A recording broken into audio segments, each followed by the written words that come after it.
So let's consider the contraction of the apostrophe and S in English phrases. The contraction of the apostrophe and S in English phrases. And in this class, we'll be looking at three phrases: his, she's, and its. These are the three phrases we'll be considering in this class. Of course, the topic again is the contraction of this apostrophe and S in English phrases. Now, you should remember that the contraction of apostrophe S has two possible identities in the English language, okay? And that we'll be looking at. However, it's very necessary that we look at this concept because in writing, a lot of people have problem pinning down, figuring out which identity to use when they want to write. But of course, there's no problem with this concept when we speak, because when we speak, this contraction sounds alike for the two different identities it will take. So when you speak, the two identities now in speech sound alike. So you don't have to bog yourself about, oh, what does this apostrophe and S mean when I speak? However, when you want to write down, it becomes so very imperative that you understand, you distinguish between these two identities. Okay, so let's get to the class right away. So the contraction of apostrophe S. Now, the identities that this could mean are two, like I said. The first is, let's go like this, and let's do something like this. Okay, so this apostrophe S could mean is, is, and it could mean here, it could mean has. These are the two identities of the contraction of apostrophe and S in the English language. It could mean is, and it could mean has. So what this means, in other words, is that this phrase has these two identities. If you have a sentence that reads, he is, whatever, whatever. Now, this is, let's look at is. So, let's come this way. So, he, his. What this means is, this could be he, his, right? And it could mean he has. That's the meaning of this contraction, his. Because remember, we have two identities of the contraction, apostrophe and S. So here, because this could mean either of these, right? So when you have this phrase could mean he is or he has. Okay, and the same applies to she's.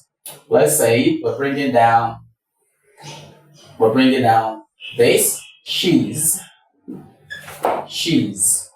Now, this could also mean she is, and it could mean she has. That's the meaning of this contraction, okay? The contraction of this apostrophe and S could mean she is or she has. And so, of course, bring this down to this place for its. For its.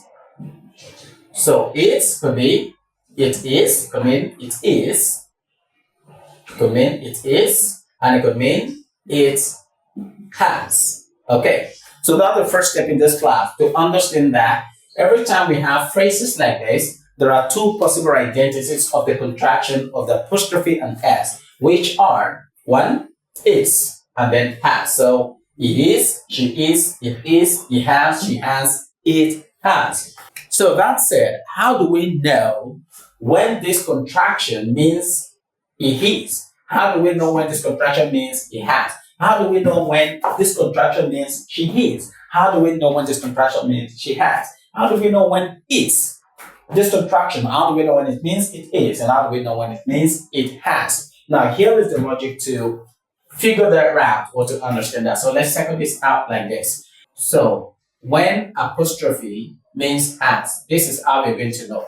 We're going to know when apostrophe, the contraction of apostrophe and S, means as if this apostrophe is followed by, when apostrophe S is followed by V3. So we're going to know, we know that this contraction stands for has when apostrophe S is followed by a V3 verb. What's a V3 verb? A V3 verb is a past participle verb. Past participle, for example, you have go, You have went and you have gone. So go is V1, went is V2, which is past tense. Then V3 is the participle, gone. Right. And then you have been. Those are V3 verbs. So you know that this contraction of apostrophe and S equals to has when this apostrophe S is followed in a sentence by a V3. So, in other words, it is the word that comes after the contraction that determines the meaning, the identity of the contraction. Okay, so how do you know when this contraction means has? You know that it means has when what follows or what comes after the contraction of apostrophe and S is a V3 verb. Okay, so how do you also know when this contraction of apostrophe and S means is? How do you know? You know that this contraction stands for is when the contraction of the apostrophe and S is followed by V4 verb or any other word or any other words or any other words. I hope you're following. So I think there again.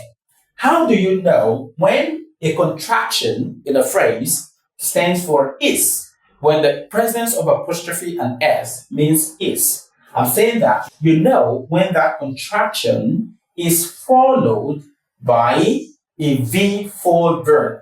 What's a V4 verb? A V4 verb is a verb that has ing. Okay, that's a V4 verb. Okay, ing verb. Let me just put it this way. ing verbs. And of course, V3 is a participle, past participle verb. So this is the logic. This is the formula that helps us to know what the identities of this contraction of apostrophe and S means. Remember, it could mean is and it could mean as. And I'm saying that this phrase could mean he is and it could mean he has. But how do we know when this particular phrase means he is or when it means he has? We're saying that if you want to know when this phrase means he has, it means that this apostrophe, this contraction of apostrophe and S should be followed by a V3 verb. And a V3 verb is a participle verb. And then how do you know when this contraction stands for is? You know that it stands for is when the contraction of apostrophe and S is followed by a V4 verb or any other word. So let's look at this example. She's been rewarded. She's been rewarded today. Full stop. And then we have example 2. Am I still within frame? She's been rewarded. She's been rewarded today. Full stop. Now, in these two examples, the first is she's been rewarded today, and here we have she's been rewarded today. The contraction of apostrophe and S in these two sentences mean different things. Different things. The first here, the full writing here will be she has been rewarded today. She has been rewarded today. And here we have she is being rewarded. So what is here?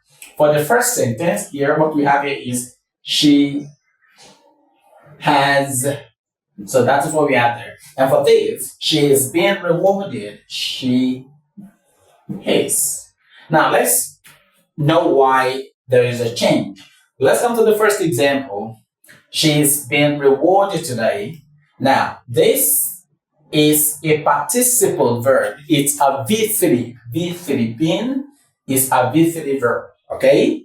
And been is a V4 verb. Remember, a V4 verb is a verb that has ing. It's an ing verb. So this, and I said that every time that you have a V4 verb coming after this contraction, you know that you're dealing with is. And when you have a V3 verb coming after this contraction, you know that what you have here is has. So it becomes very important that when you write you know the meaning or the identities of this contraction in the English language. So she's been rewarded, that is, she has been rewarded today. And here, she's been rewarded today. She's been rewarded today. So that is that about that. However, we have a more technical way of determining which to use when you're writing or which is which when you're writing. For example, I'm just going to say this before I wrap up the class. Look at this for example.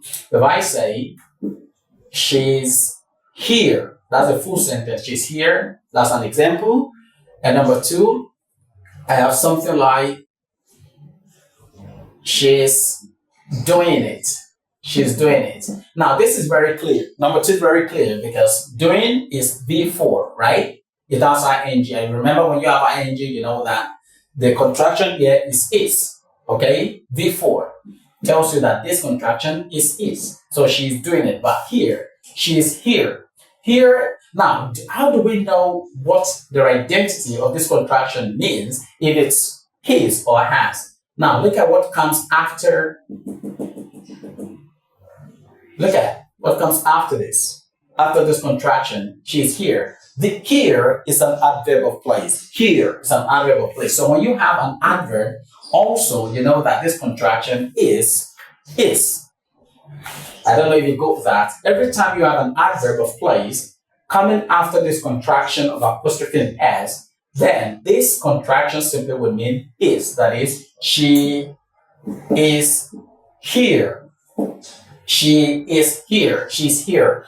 So another way to know when this contraction stands for is if what comes after the verb or what comes after the contraction is an intensive complement. For example, she's the woman. She's the woman. Who is she? The woman. Who is the woman? She. Now, this is known as subject complement, SC, subject complement. So, when the item, the element that comes after this contraction is a complement, when what is here is a complement to what is here, then definitely this will be is. She is the woman, not she has the woman. Impossible. So, except you want to say she has the woman. And when you want to use has as a main verb, you want to use has as a main verb, you don't contract it. Okay, you don't say she's it. She's it. There's nothing like this. She's it. Maybe what you're trying to say is she has it. She has it. We don't speak like this. If you want to write or speak using this auxiliary verb has as a main verb, then you don't contract it. You don't contract. You're writing full. So she has it is a full sentence. So you can say she's it. She's it. There is nothing like this. So remember that we have two different identities for the contraction of apostrophe and s. That contraction could mean is and it could mean has. And I say that you know when the contraction means has, when the contraction, the apostrophe s, is followed by what? By a V3. A V3 verb is a past participle verb, and a V4 verb is a verb that has ing. And of course, you know that this contraction of apostrophe s will mean is when the contraction is followed by a V4 verb. So that is that about this class. I hope you actually did understand what I've taught you. But before we go, let me give an exercise. Let's give an activity to know whether or not you understood what I've taught you first. So here, you go write these two sentences in full. He's been serious. He's been serious. Write it in full. And number two, it's never been, it's never been the same. It's never been the same. Write this in full and write this in full. Put your answer in the comment section. Let me know whether this is he has been serious or it is he's been serious. Let me know whether this is whether the full version of this is it is never been the same, or it has never been the same. Let me know what the right answer is in the comment section. Thanks a lot for watching to the very end. See you in the next video. Bye for now.